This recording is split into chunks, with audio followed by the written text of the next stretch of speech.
J'ai le plaisir de recevoir également sur le plateau Siam TV de cette édition, la 18e édition du Salon international de la culture au Maroc, Madame Diaby Aissata. Madame Diaby Aissata, vous êtes responsable de communication et relations publiques à l'ANADER. L'ANADER, c'est l'Agence nationale d'appui au développement rural en Côte d'Ivoire.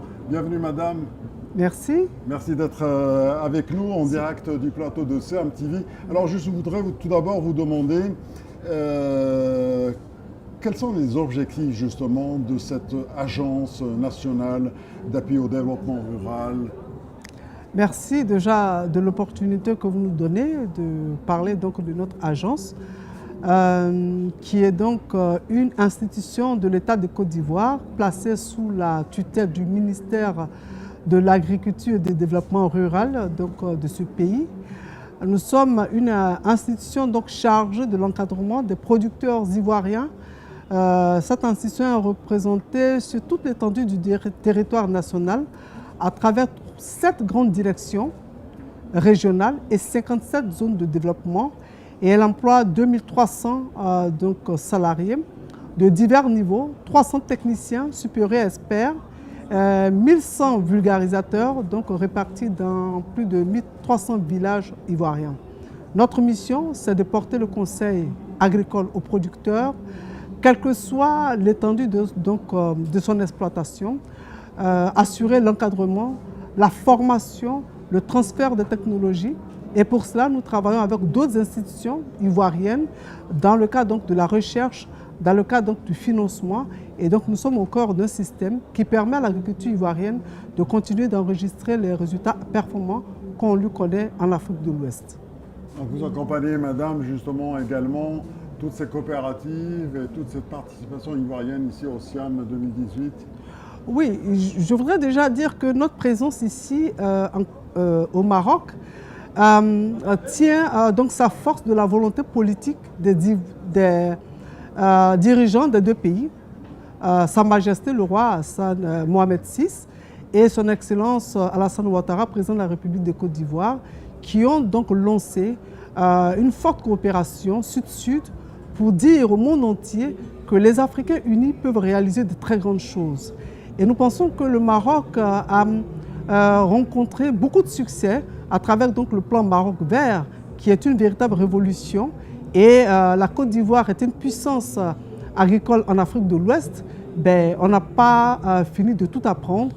Nous venons nous inspirer auprès des frères marocains pour voir comment on peut améliorer ce que nous savons déjà faire et ce que nous ne savons pas faire, comment est-ce qu'ils peuvent nous accompagner et aussi leur ouvrir les portes de notre pays et voir aussi dans quels sont les secteurs qui pourraient donc les intéresser en termes d'investissement et en termes d'appui, que ce soit technique, que ce soit en termes d'investissement, où tous les niveaux, eh bien, la Côte d'Ivoire leur a ouvert les bras.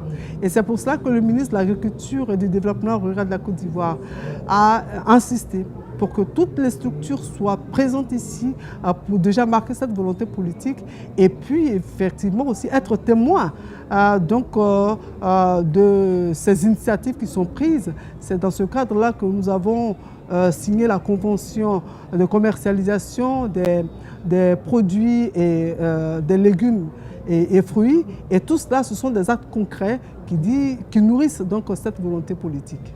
Il faudrait aussi dire que dans le cadre de cette coopération sud-sud, cette coopération entre la Côte d'Ivoire et le Maroc, le Siam, l'expertise du Siam a été mise à profit pour monter le Salon international de l'agriculture et des ressources animales, le SARA, en Côte d'Ivoire, qui vient d'ailleurs, la 3e édition vient de se passer. Et c'est le Maroc qui était l'invité d'honneur de cette édition, Madame. Oui, la troisième édition, le Maroc était le pays à l'honneur de la Côte d'Ivoire. Ça a été un plaisir pour nous déjà d'accueillir ce pays frère.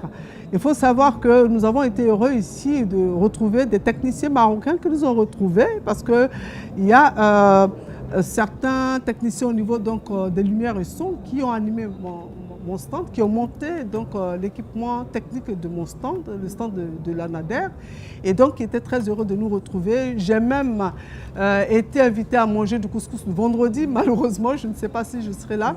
C'est dire quoi? C'est dire que le Siam et le Sahara ont une histoire commune. Le Siam et le Sahara se sont renforcés, ces deux commissariats, pour faire de ces événements-là des rencontres incontournables pour l'agriculture africaine. Vous voulez découvrir l'agriculture, les perspectives agricoles, les innovations dans le secteur agricole, vous avez le SIAM, vous avez le SARA. Et c'est pour ça justement que nous nous sommes rapprochés donc, du SIAM qui est à sa 13e édition. Mais il faut dire que nous, notre SARA, nous l'avions commencé il y a eu près de 10 ans donc de pause et nous avons repris. Et on s'est dit, il y a un frère qui a continué, qui fait de belles choses et on s'est rapprochés. Et c'est comme ça que le SIAM contribue au succès donc, du SARA ivoirien. Le SIAM, c'est aussi un lieu de rencontre, un lieu pour nouer des affaires. Il y a une signature qui va avoir lieu samedi. Est-ce qu'on peut avoir une idée?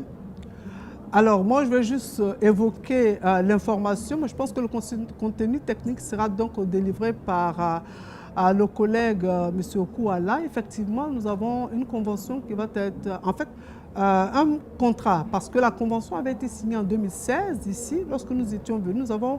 Nous travaillons avec beaucoup d'institutions marocaines, nous travaillons avec l'Agence marocaine de coopération internationale, nous travaillons avec l'ADA, nous travaillons avec l'OCP, vraiment nous avons beaucoup de partenaires au Maroc. Et donc, en 2016, une convention avait été signée et aujourd'hui, il s'agit de concrétiser cette convention à travers des contrats sur des activités techniques de pointe. Et je pense que M. Okou pourrait donc nous donner plus d'informations sur ce contrat qui va être signé le samedi 28 entre le directeur général de l'ANADER et le directeur général de l'ADA. Je vous remercie infiniment, Madame Diaby Aïssata. Je rappelle que vous êtes responsable de communication et relations publiques de l'ANADER. Je me tourne vers vous, Monsieur Okou, à la Coadio. Je signale que vous êtes chef de division appui aux organisations de producteurs à l'ANADER en Côte d'Ivoire. Merci d'être parmi nous. Merci de nous inviter sur votre plateau. C'est notre plaisir, le plaisir est pour nous. Alors justement, la transition est toute faite. Qu'est-ce qui va être signé samedi? Alors, Mme Diaby l'évoquait tout à l'heure, il y a une bonne collaboration, une bonne relation entre la Côte d'Ivoire et le Maroc et c'est tout à fait normal que les structures qui s'occupent du développement de ces deux États, de ces deux pays, collaborent aussi pour mettre en œuvre la volonté politique dégagée par les deux chefs d'État. Et ce samedi, c'est un pan de la traduction de cette volonté politique. Il va y avoir la signature de contrat entre l'ANADER, donc la Côte d'Ivoire bien sûr, et l'ADA qui représente le Maroc pour une collaboration technique. Ce sera plus du transfert de technologie, du transfert de connaissances, des échanges d'expériences, du renforcement de capacités, parce qu'à partir de ce contrat qui va être signé, des cadres ivoiriens de l'ANADER, et peut-être plus tard des exploitants agricoles de Côte d'Ivoire viendront au Maroc pour apprendre ce que les Marocains savent faire et que nous ne savons pas faire, pour se renforcer techniquement, apprendre des choses qui peuvent mettre en œuvre, qui pourront être mises en œuvre dans le cadre du développement de certains projets en Côte d'Ivoire pour que nous ayons plus facilement des objectifs atteints. Alors justement, quels sont les projets que l'on peut conduire à travers cette coopération maroco-ivoirienne? Alors je disais tout à l'heure qu'il y a le renforcement des capacités des cadres ivoiriens. Nous avons en matière de développement des sociétés coopératives des acquis, mais nous avons encore beaucoup de chemin à faire et à ce niveau, le Maroc, à travers le développement inclusif des filières, à travers le développement des sociétés coopératives, à travers l'implication des producteurs agricoles dans la chaîne de valeur au niveau du Maroc, nous pensons que c'est des aspects qui vont nous être utiles dans le cadre du développement de certains projets et notamment dans le cadre de la lutte contre la pauvreté en milieu rural, dans le cadre du renforcement des revenus des producteurs agricoles. Je vous remercie infiniment, M. Okou, à la Quadio. Je rappelle que vous êtes chef de division appui aux organisations des producteurs à l'ANADER en Côte d'Ivoire. Madame Diaby Aïssata, je vous remercie également. Merci à vous. Et puis je vous souhaite plein succès pour votre participation à ce SIAM et j'espère qu'on se retrouvera un jour au SARA. Il n'y a pas de souci, on vous y attend et c'est avec déjà beaucoup de plaisir qu'on va. C'est déjà en 2019. Et nous avons aussi d'autres événements agricoles qui vont donc se dérouler en Côte d'Ivoire. Je pense que ce sera avec un grand plaisir qu'on vous recevra dans notre beau pays. Je vous remercie, madame. Merci beaucoup.